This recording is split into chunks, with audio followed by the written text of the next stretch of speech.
Welcome to my YouTube channel mind academy. आज अपन दोस्तों बात करने वाले हैं चौहानों के बारे में, यानी चौहान वंशों की बात चल रही थी। अपना first video already YouTube channel पे अपलोड हो चुका है। अब आज अपन ये अपना सेकंड वीडियो इसके बारे में बात करने वाले हैं। कल अपने यहाँ तक क्वेश्चन हो चुके थे। आज इससे अपन क्या करते हैं बच्चों, इससे नेक्स्ट बात करने वाले हैं। इसका पहला क्वेश्चन है आज के दिन का, वो है कि रणथंभौर का युद्ध सन 1301 ईस्वी में निम्न में से किसके मध्य हुआ था? मोहम्मद गौरी और पृथ्वीराज, अलाउद्दीन खिलजी व हमीरदेव चौहान के बीच में। तो बच्चों आपका राइट आंसर हो जाएगा अलाउद्दीन खिलजी और हमीरदेव चौहान के बीच में हुआ था रणथंभौर का युद्ध। कब हुआ था बच्चों? ये 1301 ईस्वी में हुआ था। ठीक है, अब देखो रणथंभौर का युद्ध सन 1301 ईस्वी में हमीरदेव चौहान और बच्चों अलाउद्दीन खिलजी के मध्य लड़ा गया था। इसमें अलाउद्दीन खिलजी विजय रहते हैं और अलाउद्दीन खिलजी ने हमीरदेव चौहान के सेनापति, एक तो बच्चे कौन थे, रतिपाल था, एक सेनानायक इनका क्या था, रणमल था। मतलब अपने रतिपाल और रणमल, देखो दोनों में क्या आ रहा है, र आ रहा है। और ये हमीरदेव चौहान के क्या थे, दोनों सेनापति थे। इनको क्या करे, लालच में ले, एक अधिकारी इसमें साथ में था, वो था बच्चों सुरजन साहब। इनको लालच में लिया और अपनी साइड में मिला दिया, तब जाके ये अलाउद्दीन खिलजी इसको इस युद्ध को जीत पाया, अन्यथा ये भी जीत नहीं पाता। अब देखो नेक्स्ट क्वेश्चन है, अलाउद्दीन खिलजी ने किस वर्ष रणथंभौर पर अधिकार किया? बताओ। मतलब 1301 ईस्वी में तो क्या होता है, इस पे आक्रमण होता है और इस पे पूछा है कि किस वर्ष इसने इस पर अधिकार किया है। तो बच्चों इसका आंसर भी अपन ऑप्शन के अकॉर्डिंग बताने वाले हैं। ठीक है, अब देखो यहाँ पर ऑप्शन भी देखो, इसके आसपास में पहला ही ऑप्शन दिख रहा है 1301। तो 1301 ईस्वी में क्या हुआ था, इस पे अधिकार किया था किसने? अलाउद्दीन खिलजी ने बच्चों। ठीक है, अब देखो नेक्स्ट क्वेश्चन है, अलाउद्दीन खिलजी के आक्रमण के समय अपने रणथंभौर का शासक कौन था? तो बच्चों अमीरदेव चौहान, रतन सिंह या भीम सिंह या रतिपाल। बच्चों ये रतिपाल वहां का क्या था, सेनापति था, किसका? हमीरदेव चौहान का। तो इसको ऐसे भी करके याद कर सकते हो। हमीरदेव चौहान के दो मंत्रियों की गद्दारी से रणथंभौर का पतन त्वरित हुआ। इसमें कौन थे बच्चों? तो आपको मैंने बताया था, दोनों का नाम र से स्टार्ट होता है, यानी कि रणमल और रतिपाल। ये बहुत इंपॉर्टेंट रहता है। 1300 ईस्वी में रणथंभौर पर आक्रमण के दौरान अलाउद्दीन खिलजी का कौन सा सेनानायक मारा गया? यानी कि 1300 ईस्वी में जब रणथंभौर पर आक्रमण किया था तो अलाउद्दीन खिलजी के सेनापति मारा गया था। बच्चों यहाँ पर उलुग खा और कौन थे, नुसरत खा। इसमें से जो साथ में कौन था, नुसरत खा था, ये बच्चों इस युद्ध में मारा गया था। रणथंभौर पर आक्रमण करने के लिए, देखो रणथंभौर पर आक्रमण करने के लिए सेना भेजी, जिसका नेतृत्व किसने किया? उलग खा और नुसरत खा को सौंपा था। इस बार अलाउद्दीन खिलजी सेना अध्यक्ष हिंदुवाड़ पार कर जैन लेने में सफल हो गया। जब नुसरत खा प्राचीरों की तोड़फोड़ में लगा हुआ था, तब किले से आने वाले गोलों के वार से वो मारा गया। तो मरा कौन था? नुसरत। ठीक है ना, और उलग का जिंदा रहा। इस बात को आपको ध्यान रखना है। रणथंभौर की विजय के उपरांत अलाउद्दीन खिलजी ने इस दुर्ग को किसके अधिकार में लिया? जैसे ही रणथंभौर दुर्ग को जीता तो अलाउद्दीन खिलजी वापस कहाँ जाएगा? दिल्ली जाएगा, अपने वापस जहाँ से आए वहीं पे जाएगा। इसका किसी को राजपाट देकर चला जाएगा। तो वो किसको दिया था बच्चों? क्योंकि इसके साथ में जो नुसरत खा था ये तो मारा गया था, ये तो मर गया। ठीक है, क्योंकि देखो इससे आप याद कर सकते हो, नुसरत मतलब इसका नाश हो गया, उसका क्या हो गया? नाश हो गया, नस से नाश हो गया। और उलग खा को काम वहां का क्या बना दिया? अधिकारी बना दिया। ठीक है, जालोर के सोहन शासकों, अब देखो अपन जालोर के सोहन शासकों की बात कर रहे हैं। इससे पहले रणथंभौर के शासकों की बात कर रहे थे, अभी जालोर की। जालोर के सोहन शासकों में से कौन से राजा को दिल्ली के किसी सुल्तान के आक्रमण का सामना नहीं करना पड़ा? तो वो ऐसा कौन सा शासक था? उदय सिंह, कानड़देव, वीरमदेव। देखो बच्चों, कानड़देव और वीरमदेव ये तो दोनों बाप बेटे थे। ठीक है, तो इन्होंने तो युद्ध का सामना किया था, ठीक है ना, वो लड़की के लिए। और इसका राइट आंसर हो जाएगा अपने क्या हो जाएगा? सासिंग देव। तो ये जालोर के शासक थे। अब देखो सासिंग देव की बात करते हैं। 1257 से 1282 ईस्वी तक इनका शासनकाल रहता है। डॉक्टर दशरथ शर्मा के अनुसार, डॉक्टर दशरथ शर्मा के अनुसार उदय सिंह के जो पुत्र कौन थे? सासिंग देव। मतलब ये उदय सिंह अपने है ना मेवाड़ के नहीं है, ये तो जालोर के उदय सिंह है। उदय सिंह के पुत्र शासिंग देव ने राज्य की सीमा को बढ़ाया। नासिरुद्दीन महमूद और तथा बलबन का समकालीन, यानी कि दिल्ली के अंदर कौन था? बलबन था उस टाइम। ठीक है, जिन्होंने किसी प्रकार से सताने का साहस इसको नहीं किया। किसको? सासी देव को। इसी के साथ अपन नेक्स्ट क्वेश्चन की बात करते हैं कि राजस्थान का प्रथम चौहान राज्य कौन सा था? तो अजमेर, रणथंभौर, हाड़ौती या नाडोल। तो बच्चों इसका राइट आंसर आपके क्या हो जाएगा? नाडोल हो जाएगा। क्या हो जाएगा इसका राइट आंसर आपके?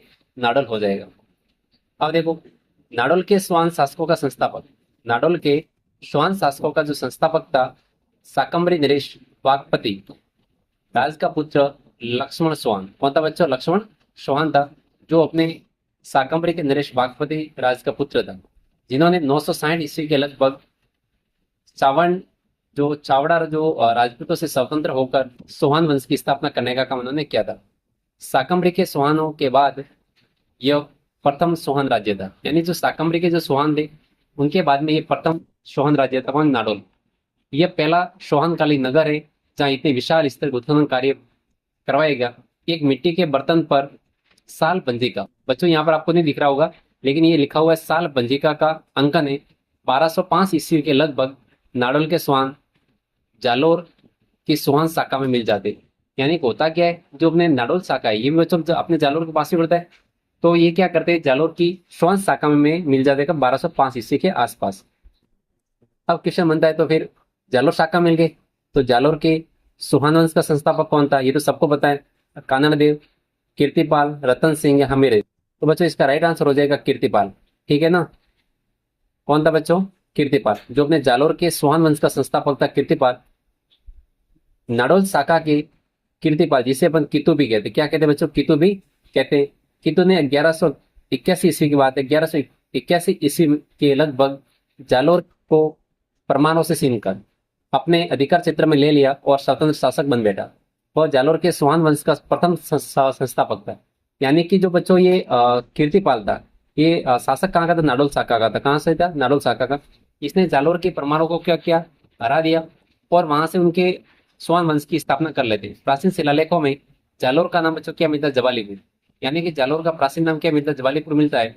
और इस किले को शोभनगिरी कहते हैं। क्या कहते हैं बच्चों? शोभनगिरी। अब देखो अपने राजस्थान के ना दो किले, एक तो ये तो शोभनगिरी है, देखो जहां पर बच्चों आपको गोल्ड का भाव है, यानी कि सोने के जैसा, जैसे श्रवण, क्या बोलते हैं? श्रवण, तो अपने गोल्ड के जैसी भाव आ रही है। तो वो बच्चों अपने अपने जैसलमेर का किला, कौन सा किला है वो? जैसलमेर का किला है। यहाँ पर सुवर्ण आ रहा है, ठीक है ना। यहाँ पर अपने गोल्ड के का कोई भाव नहीं आ रहा कि जैसे कि गोल्डन के जैसे फील नहीं आ रहे, क्योंकि वो अपने ना इसको अपभ्रंश में सोनागढ़ भी कहते हैं। किसको? अपने जालोर के किले को। इसी पर्वत के नाम से सोहानों की एक शाखा सोनग्रा कहलाई। क्या कहलाई? सोनग्रा शाखा कहलाई। तो ये अपने जालोर के अंदर ही थी सोनग्रा शाखा सोहान होगी, ठीक है ना। तो इसके संस्थापक किसको माना जाता है? तो आपको बता दिया कीतु या कीर्तिपाल। यहाँ पर बहुत ज्यादा ही थोड़ा डार्क है। जालोर पर सोनग्रा सोहान ने किसे पराजित कर अपना अधिकार किया?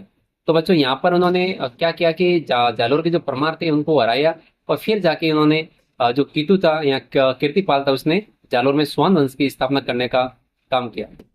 कानड़ देव कहाँ का शासक था? तो बच्चों कानड़ देव था, ये अपने जालोर का एक प्रतापी शासक हुआ करता था। जालोर के चौहान वंश के कानड़ देव की महत्वपूर्ण घटना अलाउद्दीन खिलजी के साथ चलने वाला दीर्घकालीन संघर्ष, जो बच्चों 1305 ईस्वी से 1311 ईस्वी तक चला था। अब देखो जालोर के अलाउद्दीन खिलजी का समकालीन शासक कौन था? तो बच्चों कौन था? जालोर के अंदर बच्चों कौन था? कानर देव था। इसके लिए बच्चों मैं समझ आता हूँ कि यहाँ पे थोड़ा बहुत पीडीएफ तो डार्क आ गई, ठीक है ना। ऐसा होगा तो मैं पीडीएफ मैं टेलीग्राम चैनल में डालूंगा, उसमें आपको अच्छे से दिखेगा, ठीक है। इसको मैं अपडेट कर दूंगा थोड़ा। तो जालोर के अलाउद्दीन खिलजी का समकालीन शासक कौन था? कानर देव था बच्चों। कौन था? कानर देव था, ठीक है। इसी के साथ अपन नेक्स्ट क्वेश्चन देखते हैं। निम्नलिखित में से किस अपने राजस्थानी ग्रंथ में अलाउद्दीन खिलजी की जालोर विजय का विवरण मिलता है? यानी अलाउद्दीन खिलजी ने क्या किया था? जालोर पर आक्रमण किया था। तो इसमें जो मिलता है वो अपने बच्चों कौन सा है? कानरदेव प्रबंध है। कौन सा है बच्चों? कानरदेव प्रबंध। पद्मनाभ, पद्मनाभ द्वारा लिखित, किसने लिखा था? कानरदेव प्रबंध। पद्मनाभ ने लिखा था, मैं जालोर के चौहानों कानरदेव एवं वीरमदेव तथा अलाउद्दीन खिलजी के मध्य और वीरमदेव एवं अलाउद्दीन खिलजी की पुत्री फिरोजा, यानी कि जो वीरमदेव भाई साहब बहुत क्या थे, बहुत एकदम सुंदर दिखते थे। तो इनकी पुत्री का जो थी अलाउद्दीन खिलजी की पुत्री फिरोजा ने बोला मैं शादी इसी से करूंगी, लेकिन वीरमदेव ने एक अच्छा श्लोक भी बोला था कि वो पार्टी राज ऐसा कुछ था, मेरे को याद नहीं आ रहा है, बहुत अच्छा था, ठीक है ना। कानरदेव प्रबंध के अनुसार दिल्ली से वीरपुर हमले का नेतृत्व कानरदेव के मंत्री जैता देवड़ा ने किया था। क्या किया था बच्चा? जैता देवड़ा ने किया। मतलब कि मेरा भाई जो अपना ननियाल है वो भी लाज जाता है ना जब किसी अपन और की जगह शादी वगैरह कर लेते हैं। तब अच्छा बोला था वीरमदेव ने, और इसने शादी नहीं की थी फिरोजा से, फिर इसने सुसाइड कर लिया मेरे साथ, पता नहीं। अब देखो कानरदेव का मुख्यमंत्री कौन था? अच्छा है, कानरदेव का मुख्यमंत्री कौन था? जैता देवड़ा। ये अपना न्यू क्वेश्चन है, अभी 2024 में पूछा गया है, ठीक है ना। तो कानड़ देव का जो मुख्यमंत्री कौन था उस टाइम में, था देवड़ा था। अलाउद्दीन खिलजी ने किस दुर्ग को जीत कर उसका नाम खैराबाद रखा। अब देखो, अलाउद्दीन खिलजी ने किला जीता शिवाना, जोधपुर, रणथंभौर या चित्तौड़।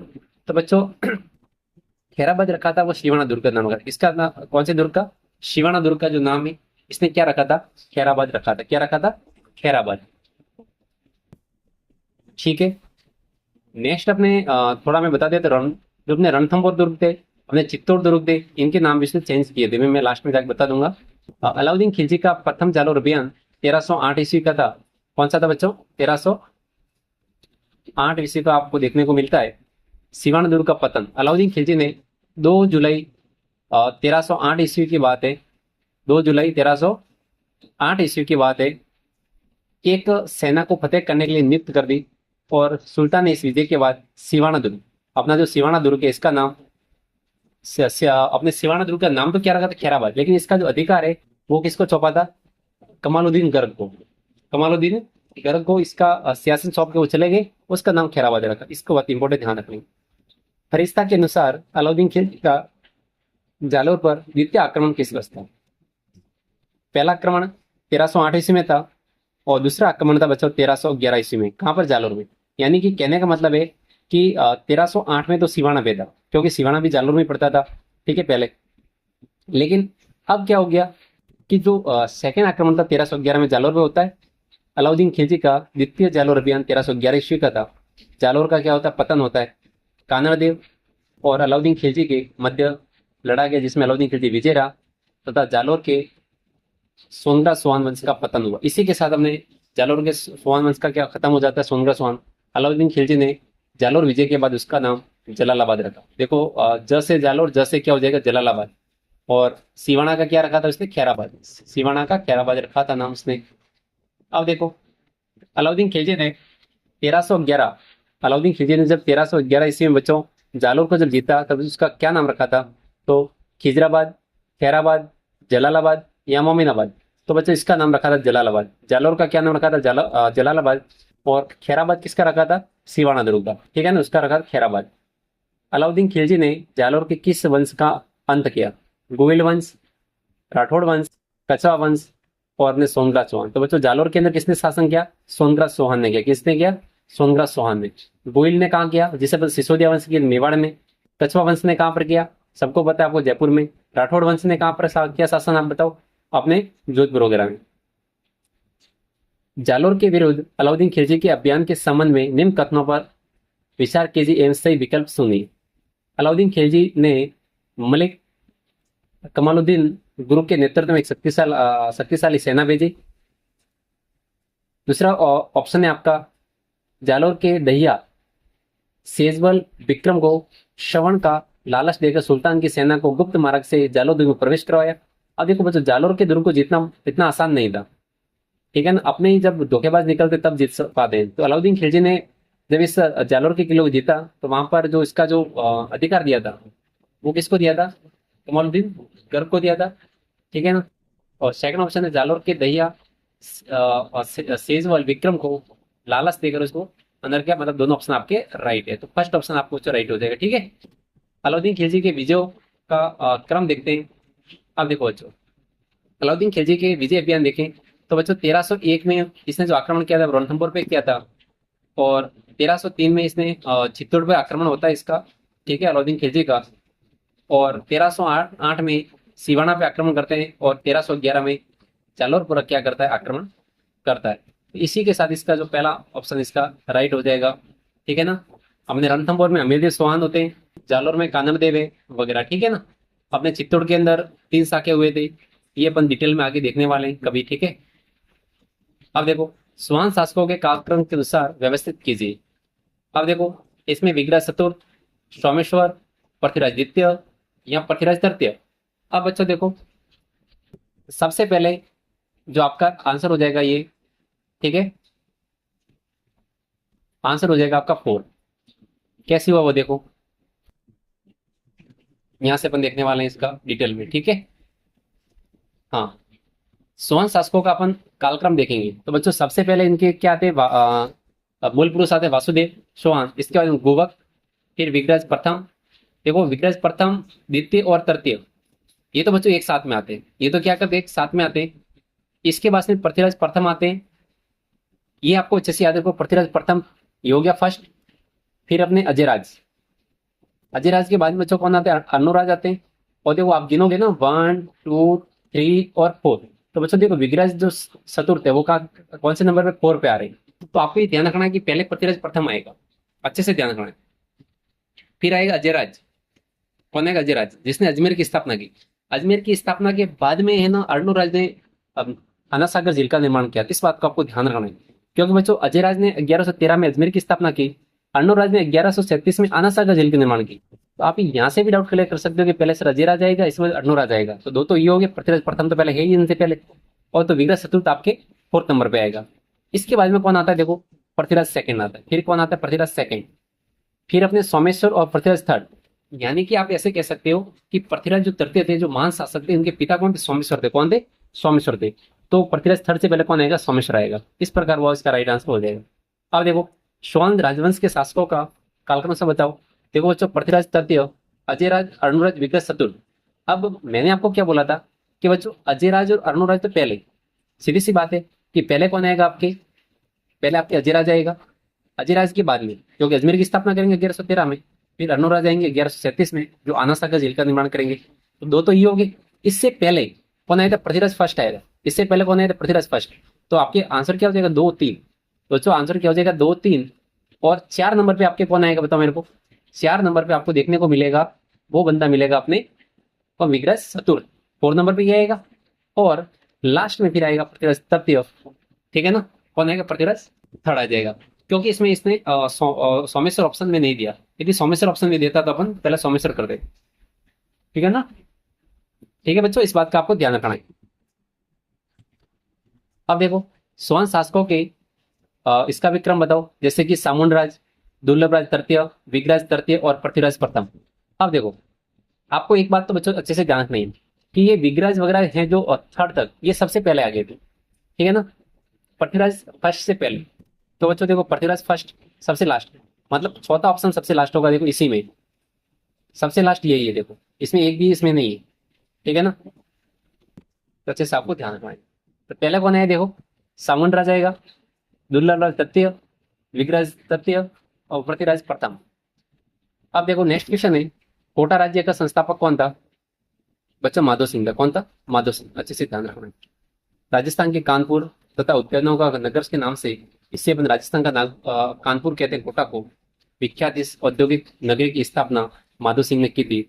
अभिलेखों के अनुसार बूंदी के राजा जैत सिंह के पुत्र ने जब 1264 ईस्वी में संभल के पूर्वी किनारे में के शासक कोटिया भील को मारकर इस भूभाग को अपने अधिकार में लिया, तो कोटिया भील के नाम पर इसका नाम कोटा रखा गया। तो एग्जाम में इस पूछा जा सकता है कि कोटा के संस्थापक कौन थे। राजस्थान की कानपुर या उद्यानों का नगर किसको कहते हैं, कोटा को कहते हैं, किसके नाम पर रखा गया, ये भी इंपॉर्टेंट रहता है, ठीक है। नेक्स्ट क्वेश्चन आता है, झालावाड़ राज्य की स्थापना कब हुई। तो बच्चों झालावाड़ राज्य की स्थापना 1838 ईस्वी में होती है। कब होती है, 1838 ईस्वी में की जाती है। कोटा के संस्थापक ने कोटा के शासक महाराव राम सिंह के शासनकाल में महाराज था उनके दीवान एवं फौजदार झाला मदन सिंह, जिसे वन झाला जालिम सिंह का ये पुत्र था। ये कौन, झाला मदन सिंह। ये अपने के मध्य शासन के अधिकारों को लेकर अत्यधिक मनमुटाव होने पर अंग्रेजी सरकार ने 1838 में कोटा रियासत के संविदा प्रज्ञों को लेकर झालावाड़ की स्वतंत्र रियासत गठित की तथा झाला मदन सिंह को वहां का स्वतंत्र शासक बना दिया। इस प्रकार अंग्रेजों द्वारा स्थापित यह राजस्थान की दूसरी स्वतंत्र रियासत थी। एक तो बच्चों 1817 में टोंक रियासत थी, जो मुस्लिम रियासत थी, अलग से बनी थी। और दूसरी अपनी रियासत थी राजस्थान की स्वतंत्र रियासत, वो बच्चों थी अपने झालावाड़। कौन सी, झालावाड़। नई रियासत झालावाड़ की राजस्थानी झालरापाटन रख दिया, इसका पुराना नाम पाटन था बच्चों, ठीक है। इसी के साथ अपन नेक्स्ट क्वेश्चन लेते हैं। अंग्रेजों ने मांगरोल का युद्ध, ये भी अच्छा है कि मांगरोल का युद्ध कब हुआ था, 1821 ईस्वी में होता। में कोटा के महाराव के विरुद्ध किसकी सहायता की, यानी कि अंग्रेजों ने मांगरोल के युद्ध में कोटा महाराजा के विरुद्ध किसकी सहायता की, बलवंत सिंह, बन्ने सिंह, जालिम सिंह। तो बच्चों जालिम सिंह की सहायता की थी। अब देखो, कोटा के महाराव किशोर सिंह और कोटा के फौजदार झाला जालिम सिंह, यानी कि दो थे। एक तो कोटा के महाराव किशोर सिंह थे, कोटा के फौजदार झाला जालिम सिंह थे। इनके मध्य प्रशासनिक अधिकारों को लेकर तनाव था। तो अंग्रेजों द्वारा 20 फरवरी 1818 ईस्वी कोटा के साथ की गई गुप्त संधि के अनुसार, यानी कोटा के साथ उन्होंने क्या की गुप्त संधि की, इसके अनुसार राज्य के प्रशासनिक अधिकारों का प्रयोग झाला जालिम सिंह और उसके वंशज करेंगे, यानी कि उनको सारे अधिकार दे दिए थे। तथा महाराव उमेद सिंह तथा महाराव उमेद सिंह व उनके वंशज राज्य के शासक बने रहेंगे। महाराव किशोर सिंह इस संधि, यानी कि उस टाइम तात्कालिक शासक कौन, किशोर सिंह थे, इस संधि को रद्द कर स्वयं सत्ता में लेकर शासन करना चाहते थे, जबकि जालिम सिंह अपने अधिकार छोड़ने को तैयार नहीं था।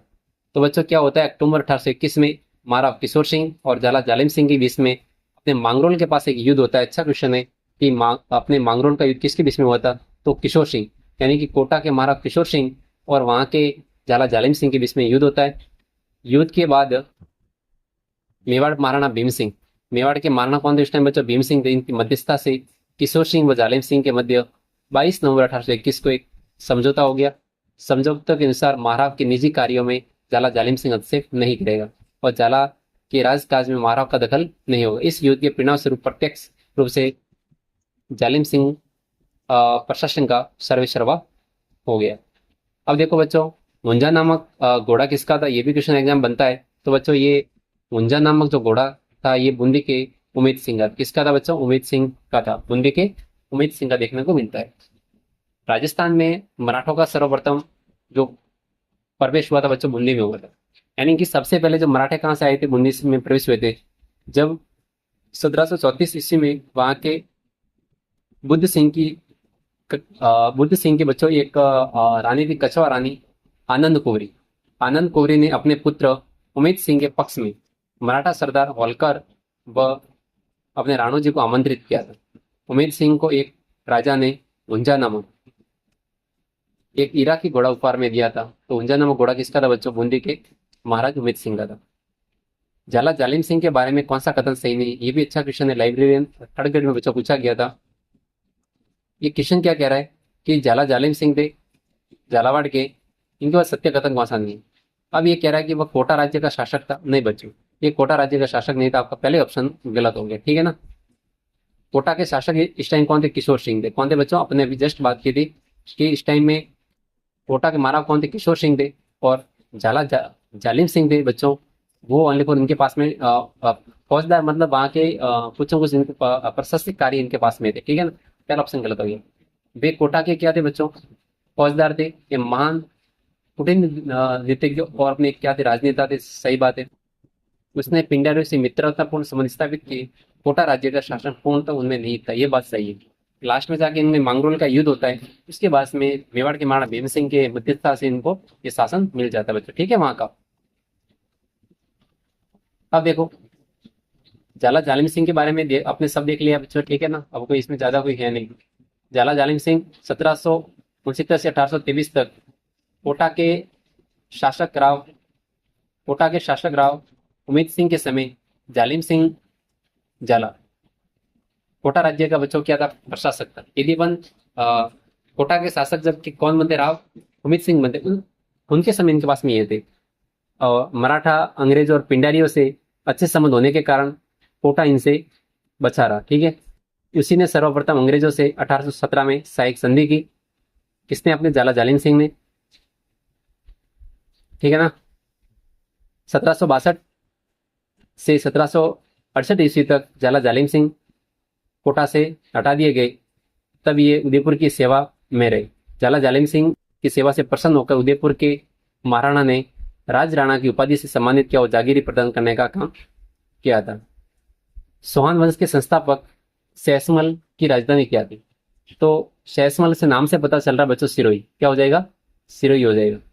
सिरोही के सोहानों की देवड़ा शाखा का शासन, जिसकी स्थापना 1311 ईस्वी से आसपास लुम्बा द्वारा की गई थी। इसकी जो बच्चों राजधानी थी चंद्रावती थी। बाद में सैसमल या ससरमल ने 1425 ईस्वी में सिरोही नगर की स्थापना कर अपनी राजधानी बनाई। तभी महाराणा कुंभा ने सिरोही अपने अधीन में कर लिया था।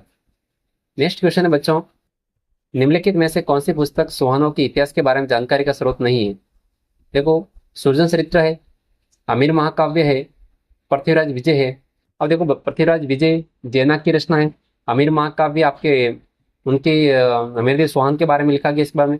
और अपने सुरजन चरित्र, ये तीनों रचना अपने सोहानों के इतिहास के बारे में, लेकिन हर्ष चरित्र का संबंध इससे नहीं है। पृथ्वीराज विजय, आमिर महाकाव्य, सुरजन चरित्र आदि ग्रंथों में सोहान को सूर्यवंशी बताया गया है। जब जबकि बच्चों, जो हर्ष अपने चरित्र है, ये अपने बाण भट्ट द्वारा रचित संस्कृत का सबसे प्राचीन ग्रंथ है। कौन सा? हर्ष चरित्र, जिसमें हर्षवर्धन का जीवन चरित्र का वर्णन बच्चों इसमें किया गया है। अब देखो बच्चों, अपने इस चैप्टर को सोहानों के बारे में, चाहे जालोर के हो, चाहे रणथंभौर के हो, चाहे जालोर के चौहान हो, इनके बारे में बच्चों अपने डिटेल में चर्चा की है। और आरपीएससी और आरसीएसएम बोर्ड के द्वारा जितने भी क्वेश्चन पूछे गए, उनमें सारे अपने अच्छे से डिस्कशन बच्चों कर ले हैं। इसी के साथ अपन इस वीडियो को बच्चों खत्म करते हैं। ये पूरी पीडीएफ आपको मेरे Telegram channel mind academy by powered by Bhawar पे आपको मिल जाएगी। अच्छे से देखो, ये पेज थोड़ा डार्क था, इस पेज को मैं ठीक करके अपलोड कर दूंगा, ठीक है ना, जितना हो सकेगा उतना। इसी के साथ बच्चों वीडियो को अपन यहीं पर खत्म करते हैं। अपने भाई के चैनल को सब्सक्राइब करना है और अपने यूट्यूब चैनल को लाइक और कमेंट भी करना है सब, ठीक है ना।